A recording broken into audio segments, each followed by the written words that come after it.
Welcome to Alvingham Mill. We never set out to buy a mill, but when we saw this property, we really couldn't resist it. It's more than just a mill, it's also our home. There's a mill owner's house that's attached to the mill. The idea of this is that we want to document for ourselves the journey that we're going on with this. The intention is one day to have this mill back open to the public again. It was at one stage. But before all of that, we have to get the house comfortable. There's a lot of work with electrics, and we're just about on the cusp of having heating put in, a whole new heating system. So there's a lot going on. So why not document it? And if anybody's interested, they can see the journey. I'll start off with doing a quick tour of the mill as it is at the moment, because obviously that's the most interesting part. And it's absolutely fantastic to be able to just walk around here and to have all this at hand. At the same time, the responsibility is a very big weight on our shoulders. But we want to do the best of this place and make certain that when we're gone, it's still here in as good, if not a better, condition than it was when we arrived. And open to more people, so more people can see it, because it's not good that this is in private hands and that nobody else gets to see it. We want to share this with as many people as are interested.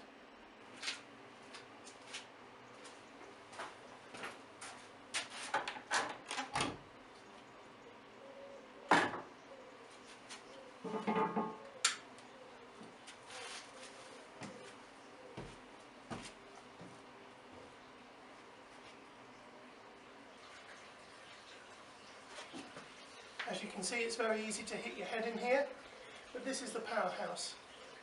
This is where the water wheel is and where the water comes through to power.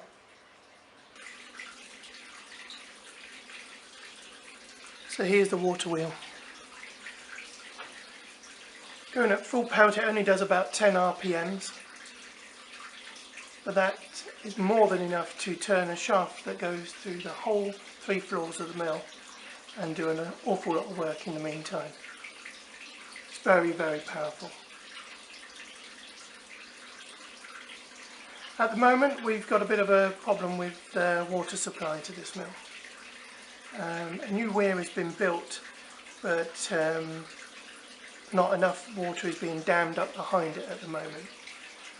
So you can only really run this wheel when there's been a lot of rain or something like that. But we're hoping that that will be fixed over time.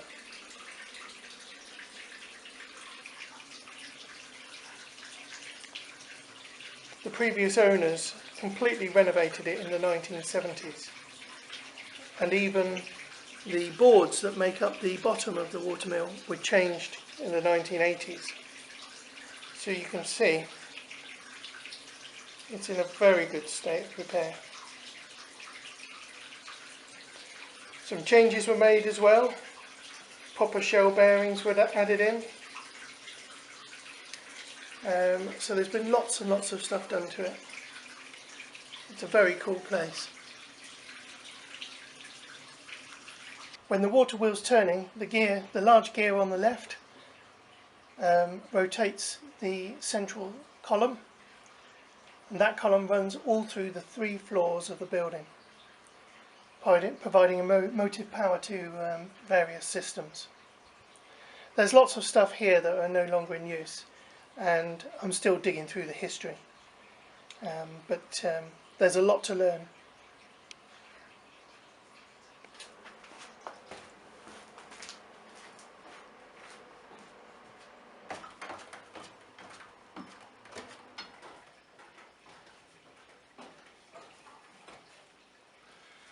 So this is the stone floor, because this is where the grinding actually takes place.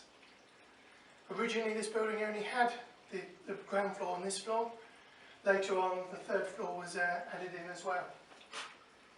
There's tons of stuff around here. I'm only just starting to understand what it's all about. But for now, let's take a look up at the next floor up.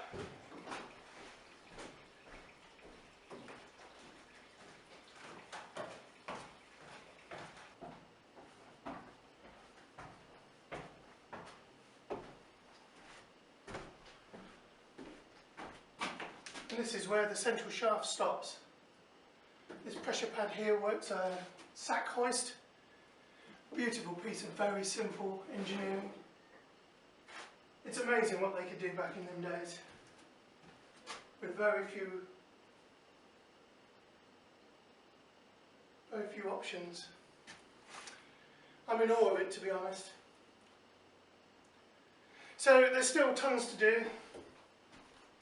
This is just a quick look, just give you an appreciation of what's here.